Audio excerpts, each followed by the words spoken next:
పెర్గములో ఉన్న సంఘములో అలాంటి వారు ఉన్నారు అని దేవుడు చెబుతున్నాడు. అయినను నేను నీ మీద కొన్ని తప్పిదములు మోపవలసి ఉన్నది.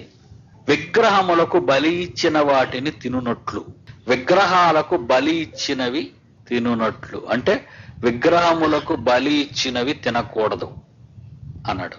అంతే కదండి, విగ్రహాలకు బలి ఇచ్చినవి తినకూడదు.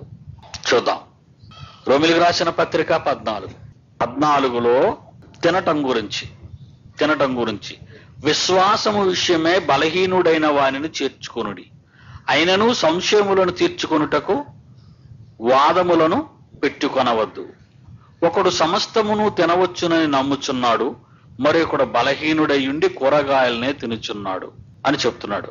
తినువాడు తినని వానిని తృణీకరింపకూడదు, తిననివాడు తినువానికి తీర్పు తీర్చకూడదు, ఎలయనగా దేవుడు అతనిని చేర్చుకొనును. మరలా 14వ అధ్యాయంలో 13వ వచనం నుంచి చదువుకుందాం.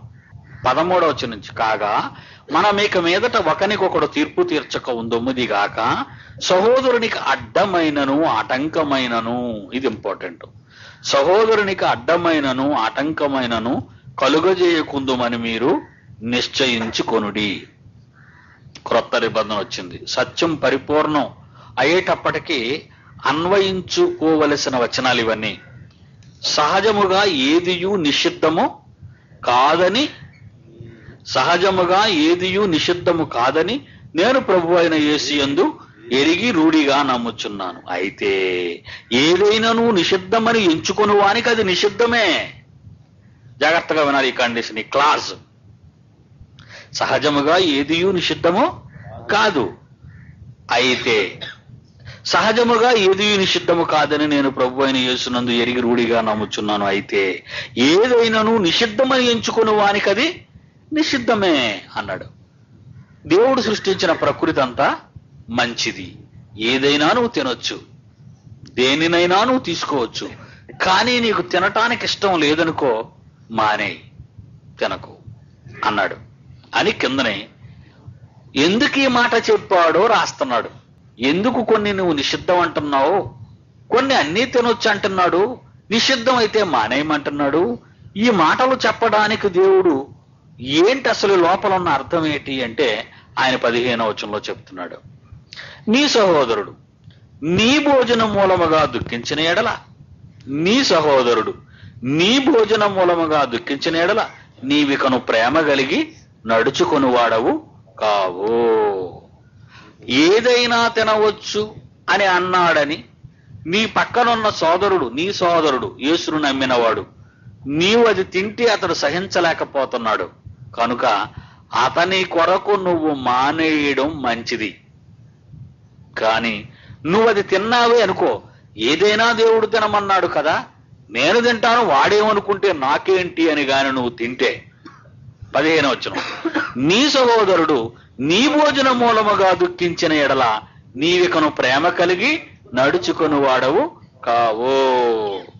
నీవిక ప్రేమ కలిగి నడుచుకొని వాడవు కావు. ఎవని కొరకు క్రీస్తు చనిపోయెనో వానిని నీ భోజనము చేత పాడు చేయకము. అంటే నువ్వు కేవలం 5 నిమిషాలు తినే తిండి కోసం నువ్వు తినకూడనిది నువ్వు తింటున్నావని, నిషిద్ధమైనది నువ్వు తింటున్నావని అనుకొని వాడు నరకానికి పోయే కంటే, అర్థమవుతుందా ఈ క్లాస్ మీకు? ఏదైనా తినేయచ్చా? ఏదైనా తినేయచ్చు. కానీ ఎక్కడ తినకూడదనే పరిస్థితి వచ్చింది? నీవలే యేసుక్రీస్తును నమ్మినటువంటి వాడు బలహీనుడైన సహోదరుడు. అందుకే 1వ వచనంలో విశ్వాస విషయమై బలహీనుడైన వాడు వీడికి కంప్లైంట్స్ ఉన్నాయి. ఏటా కంప్లైంట్స్? నువ్వు ఏదైనా తినొచ్చనే బలవంతుడు, కొన్ని మాత్రం తినకూడదనే బలహీనుడు వాడు. నువ్వు ఏదైనా తినవచ్చు అనుకునే బలవంతుడు, గుడ్, నీది రైట్. కొన్ని మాత్రం మనం తినకూడదనుకునే బలహీనుడు వాడు, అది రైటు. ఇది రైటే, అది రైటే. వాడు లేనప్పుడు నువ్వు ఏదైనా తినవచ్చును, వాడు ఉన్నప్పుడు మాత్రం వాడు నిషిద్ధమని చెప్పిన దానిని నువ్వు తింటే, అయ్యో బలవంతుడైన ఈ నా సోదరుడు ఇదేంటి నిషిద్ధమైనది తింటున్నాడు అని యేసు ప్రభునే వదిలేసే పరిస్థితి. ఎందుకంటే ఈ రోజు డైరెక్ట్ గా దేవుణ్ణి చూసి బతికేవాడు ఎవడు లేడు. ముందున్నోడు నడుతాడు, ముందున్నోడు గోతులు పడిపోతే ఇటు పడిపోతాడు వెళ్ళి. మీకు అర్థమైందా? అంత నాలెడ్జ్కి రాలేదు ఈ ప్రపంచం, ఇంకా దేవుణ్ణి చూసి నడుచుకునే స్థితికి రాలేదు వీళ్ళు. అయ్యగారిని చూస్తారు, అయ్యగారు బాగుంటాడు బాగుంటాడు, అయ్యగారు దొంగ తీడు దొంగ అయిపోతాడు.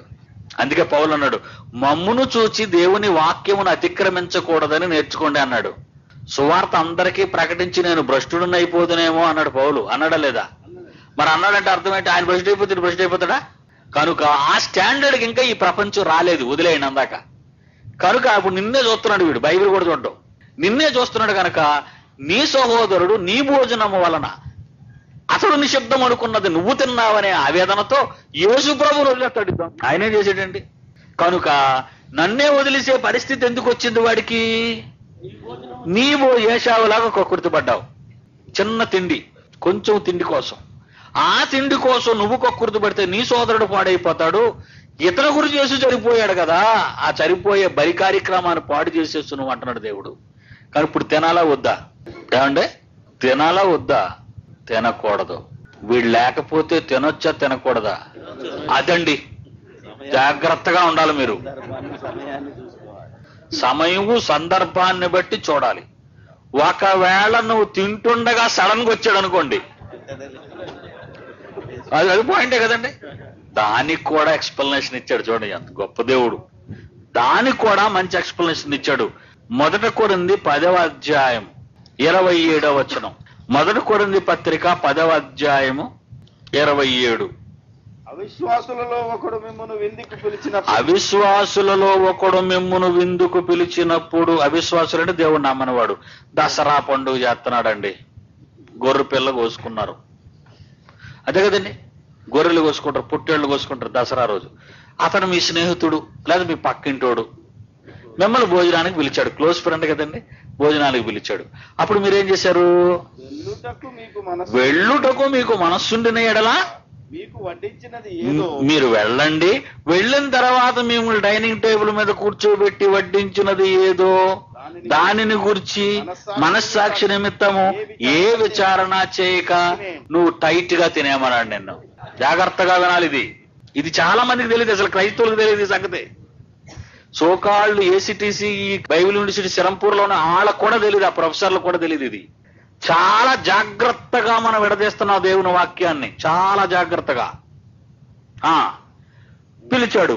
అవిశ్వాసి అంటే నా విశ్వాసం లేనోడు, అంటే ప్రభువుని నమ్మనివాడు, అన్యజనుడు విందుకు పిలిచాడు. వెళ్ళారు మీరు. ఏ దేవత దగ్గర పెట్టిందో మీకు తీసుకొచ్చాడు, అది వండేసి పెట్టాడు.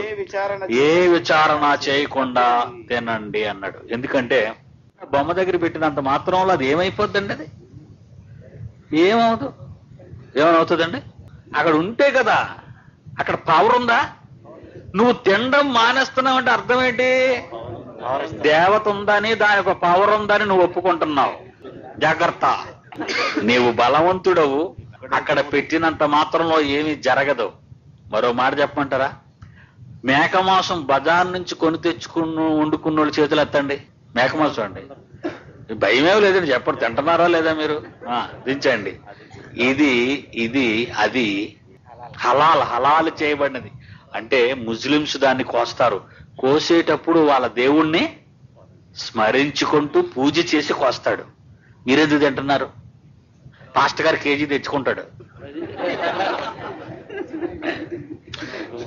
మీకు అర్థమైందండి? మీకు అర్థమైందో లేదా? మరి అదెందుకు తింటున్నారు? కనుక అక్కడ మనకు అర్థం అవదు. అది చూడం మనం. ఆ ముందు ఏం జరిగింది ఇది తెలియదు వీడికి. ఇక్కడ కొబ్బరి చెప్పితే పుచ్చుకోడు. ఈ దేవత దగ్గర పగలగొట్టరు నాకు వద్దంటాడు ప్రసాదం. మరి అదే కొని తెచ్చుకుంటాడు. వీడు ఊరికిచ్చాడు చెప్ప, వీడు కొబ్బరి చెప్ప ఊరకనే ఇచ్చాడు, ఇది వద్దట.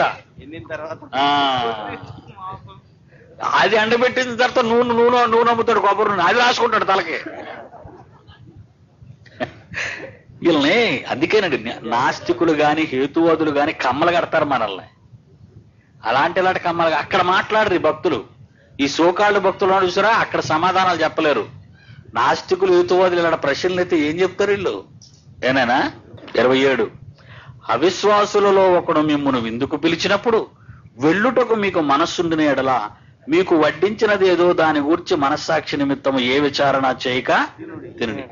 అయితే ఎవడైనాను మీతో అని మనోడు వచ్చాడు అనుకోండి, ఇది బలి అర్పింపబడినదని చెప్పిన ఎడల, బలి అర్పిస్తే మాత్రం నష్టమేట్రా పో అనకూడదు. ఎందుకంటే ఈడిపోతాడు. గబుక్కున ఒకడు వచ్చి, ఏటి బ్రదరు మీరు ఇది తినేస్తున్నారు, మీరు గొప్పోళ్ళు కదా, మీరు గొప్ప బలవంతులు, నాకంటే సీనియర్ మీరు దేవుడిలో, మీరు తినేస్తున్నారు ఏంటి అని అడిగాడు అనుకోండి, ఇది బలి అర్పించబడిందని చెప్పాడు అనుకోండి, అప్పుడు నువ్వేం చేయాలన్నాడు? అట్లు తెలిపిన వాని నిమిత్తము. ఇది బలి అర్పించబడిందని ఆల్రెడీ మనకు తెలుసు, మనకు ముందే తెలుసు ఇది బలి అని, బలి అర్పించబడిందని.